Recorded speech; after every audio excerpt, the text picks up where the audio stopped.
Então, irmãos, eu gostaria que nós estivéssemos abrindo a nossa Bíblia lá em Tiago, capítulo 1. Abra sua Bíblia. Tiago, capítulo 1. Tá certo?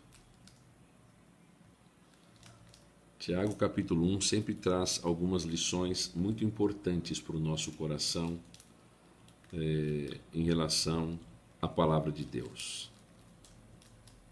Tá certo?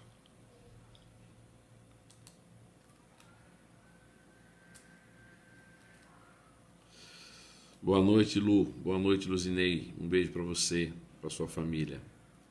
Vamos ler aqui o texto bíblico para que a gente então consiga fazer uma breve meditação nesse texto, ok? Flavião, meu presbítero, um beijo no seu coração. Seja bem-vindo. Essa live é uma live abençoada, tem presbítero, tem diácono, tem todo mundo aí. Mulher de pastor, tem todo mundo, né? Louvado seja o nome do Senhor por isso, tá? Chegamos aqui no nosso tempo, onde a gente já cumprimentou muitos irmãos, e agora eu gostaria que a gente pudesse abrir a palavra de Deus. Em Tiago capítulo 1, verso 2, e verso 3 e verso 4. Tiago, capítulo 1, verso de 2 a 4. É um texto muito conhecido, todos nós conhecemos esse texto, mas ele é sempre importante na nossa vida para a gente ruminar, mastigar a palavra do nosso Deus. Enquanto vocês abrem a Bíblia, também cumprimento a Ana Ruth, um beijo para ela, para o Joab, nosso presbítero. Deus abençoe vocês aí. Diz assim a palavra do nosso Deus, Tiago 1, verso 2, 3 e 4, ok? Meus irmãos, tendo de motivo de toda a alegria o passardes por várias provações, sabendo que a provação da vossa fé, uma vez confirmada, produz perseverança. Ora, a perseverança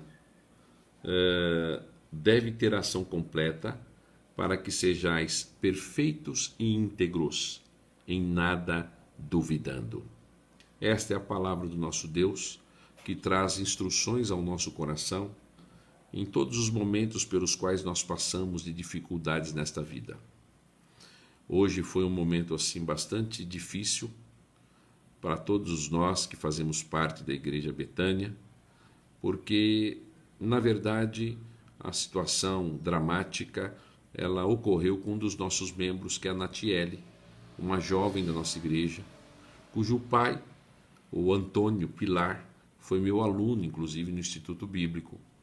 Um homem que estudou e que se formou na nossa instituição, um homem relativamente jovem, com 47 anos de idade, e que hoje veio a óbito devido ao Covid-19.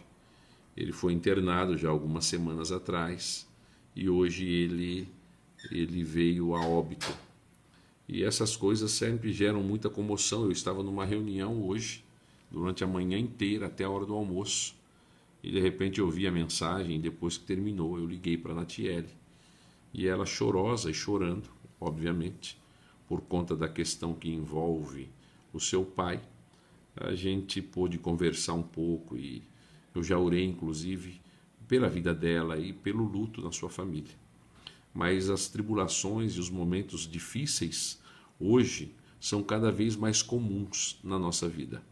As tribulações são coisas que às vezes nos atropelam, elas nos massacram e trazem ao nosso coração, diante de uma pandemia como esta, grandes tristezas e grandes aleijaduras da nossa alma, sendo que nós precisamos entender, dentro do propósito de Deus, mesmo nas lutas e nas dificuldades, que as provações que Ele nos permite passar significa um provar da nossa fé para que nós nos mantenhamos em integridade e em fidelidade diante de Deus, mesmo quando as coisas às vezes vão ruins na nossa vida.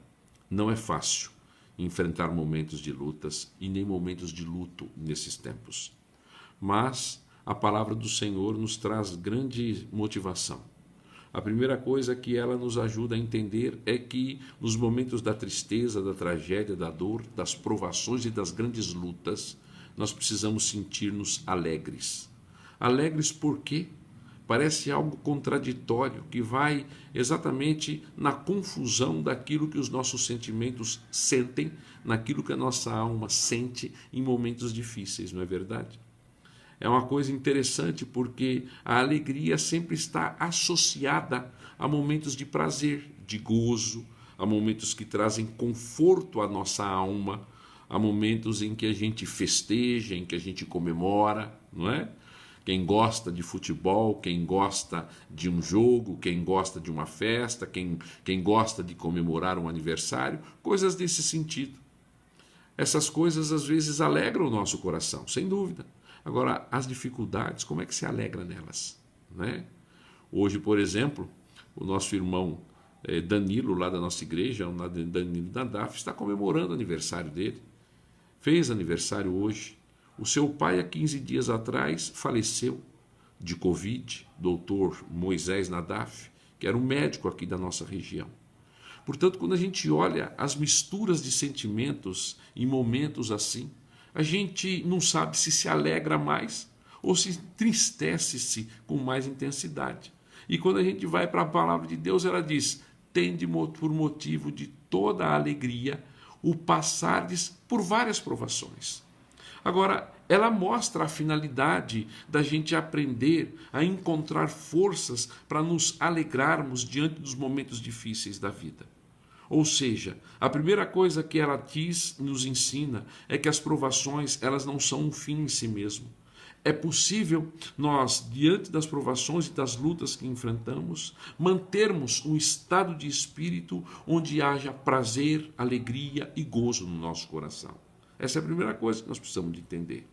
O estado final das coisas na nossa história, na nossa vida, ainda que sejam trágicos, eles não são trágicos do ponto de vista em que não há esperança, onde não há perspectiva de mudança que alavanque a nossa alma, o nosso coração, em meio aos momentos de lutas, seja no desemprego, seja na escassez, seja na necessidade de uma vestimenta. Portanto, quando nós olhamos, tendes por motivo de grande alegria o passares por provações, é que a provação em si, ela não tem como objetivo escassar da nossa alma, tirar do nosso coração toda a percepção de alegria, de gozo, de paz que nós devemos ter.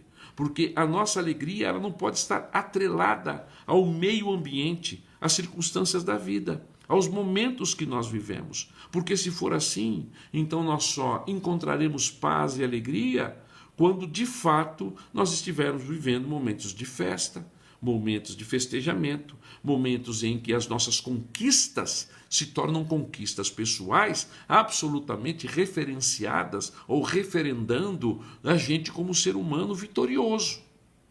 Portanto, quando a gente olha para as circunstâncias difíceis da nossa vida e da nossa história, nós não podemos usar os momentos de alegria de uma festa e de uma comemoração como ponto basilar da nossa fé e da nossa estrutura existencial. Por quê? Simples. Porque a Escritura nos manda nos alegrar quando passarmos por várias situações que sejam difíceis, porque é na provação e no fogo ardente que muitas vezes consome a nossa vida e a nossa carne, que nós mostramos a nossa fidelidade, a nossa integridade por Deus, mostrando o amor e o temor a Ele, a despeito das circunstâncias difíceis que nós enfrentamos. E é por isso que nós precisamos aprender a nos alegrar em toda e qualquer situação. Por quê? Porque a nossa momentânea provação e tribulação, ainda que sejam das mais variadas, elas são produtivas, elas são geradoras, elas nutrem a gente naquilo que nós precisamos cada dia mais crescer e abundar, no que diz respeito à nossa fé, às nossas convicções, às nossas certezas que não deveriam ser qualificadas. O que você quer dizer com isso, pastor Nelson? É que certeza e fé são coisas que não precisariam de complementos, como ser qualificada como certeza absoluta, verdade absoluta. Certeza é certeza, verdade é verdade. Portanto, quando o texto bíblico fala a respeito da provação que nos conduz a um amadurecimento na fé e que confirma esta fé que nós temos no nosso Deus, significa absolutamente que as nossas convicções elas precisam estar firmadas na esperança daquele que é o Senhor da nossa vida, daquele que conduz as coisas milimetricamente, daquele que dirige cada metro quadrado deste universo que ele mesmo criou. Portanto, quando nós observamos o texto bíblico, ele traz grandes expectativas de esperança ao nosso coração. Porque ele não está falando de uma fé subjetiva, mas ele está falando de uma fé que descansa naquele que é o Senhor da história, o Cristo, o nosso Redentor. E é ele que nos ajuda, em meio às grandes tribulações, a passarmos por elas, ainda que às vezes assolados, entristecidos, como se uma caminhonete ou mesmo um rolo compressor tivesse passado sobre nós, mas ainda assim perseverantes e olhando na perspectiva da esperança de que haverão dias melhores.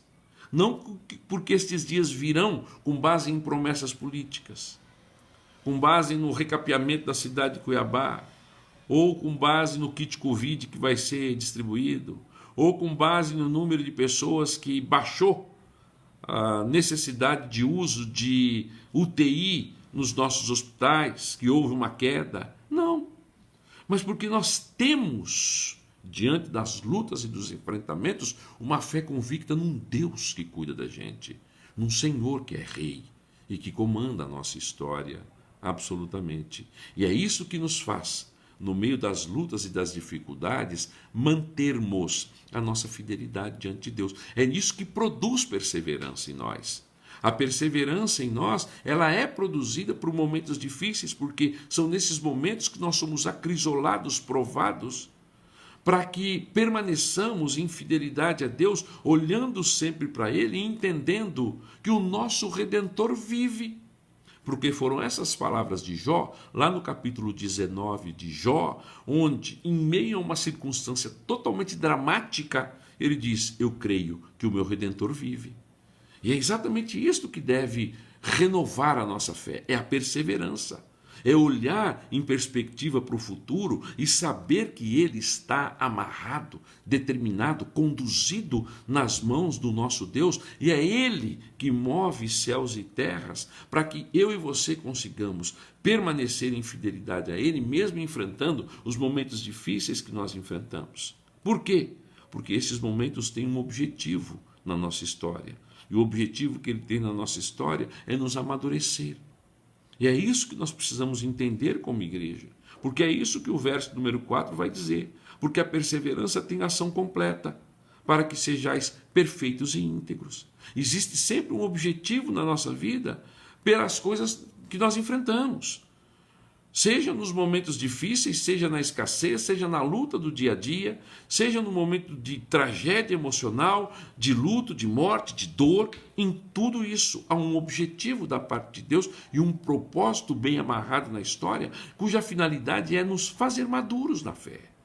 E Deus usa essas coisas para trabalhar o nosso caráter, para que a gente aprenda, em meio aos momentos difíceis, a permanecer em fidelidade diante dele, porque é isto que vale. E a fidelidade diante dele nos leva à maturidade na fé. E a maturidade na fé nos faz cada dia mais confiantes e esperançosos de que o nosso Deus, em Cristo Jesus, que é o Senhor e Redentor, que foi capaz de ser crucificado, morto e ressuscitou ao terceiro dia, é o mesmo que nos ajuda na nossa caminhada e que abre as trincheiras para que a gente passe, para que, em meio aos momentos difíceis, a gente cresça cada dia mais com esses momentos. O propósito da dificuldade não é que abandonemos a nossa fé. O propósito da dificuldade é que nos mantenhamos fiéis e sempre olhando para a cruz e sabendo que é sob esta grande sombra que eu e você vivemos, com a esperança da glória e da vida eterna que nos aguarda. Portanto, diante dos momentos difíceis, das circunstâncias negativas, nós devemos manter a nossa fidelidade. Provações são coisas que todos nós passamos. E o objetivo final delas é exatamente o nosso amadurecimento na fé. Foi exatamente isso que aconteceu com Cristo.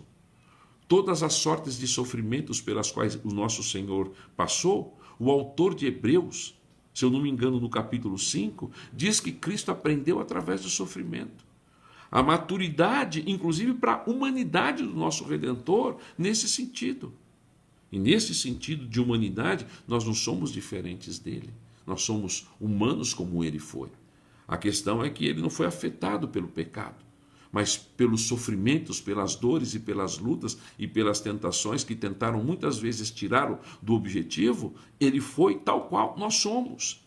E para ele de uma dosagem muito pior e muito mais intensa. Por quê? Porque veio da parte de Satanás tentações com o objetivo de desonrar o Deus, o Senhor. Foi exatamente isso que Cristo disse para o diabo, lá no capítulo 4 de Mateus. Não tentarás o Senhor teu Deus. Tal foi a atitude aviltante e soberba do diabo contra Cristo. Portanto, quando nós sofremos momentos de tentação e de lutas na caminhada que nós temos no nosso dia a dia, não se esqueça de permanecer fiel. Não se esqueça. Um dos grandes perigos que a igreja tem corrido hoje é exatamente o utilitarismo, que infelizmente acredita por parte de muitos que os fins justificam os meios, ou que os meios pelos quais nós trilhamos vão ser justificados pelos objetivos finais da concretização daquilo que aconteceu. E não é assim. Os fins não justificam os meios, nem vice-versa. Não há justificação para erros e pecados que não estejam em Cristo. O que há são explicações para falhas. Porém, a igreja hoje tem caminhado numa linha muito tênue de enfraquecimento espiritual, de perda de força espiritual, onde há falta da devoção familiar, da leitura bíblica, onde às vezes os jogos de videogame, os jogos distraem as nossas crianças, onde as nossas famílias têm perdido a relação com Cristo e com a Escritura, porque têm dedicado o coração, sabe a quê? Às horas e mais horas na televisão, aos jogos, às brincadeiras, ao entretenimento. E cada dia mais as pessoas vão se afastando de Cristo e da palavra de Cristo.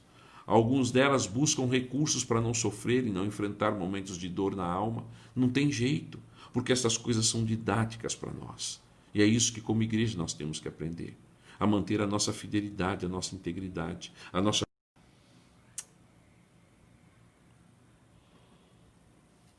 Irmãos, eu estou ouvindo algumas aí que diz que travou, mas eu estou vendo aí a Margarete, a Adriana, a Dona Hilda, o seu Laval, interagindo com a gente aí.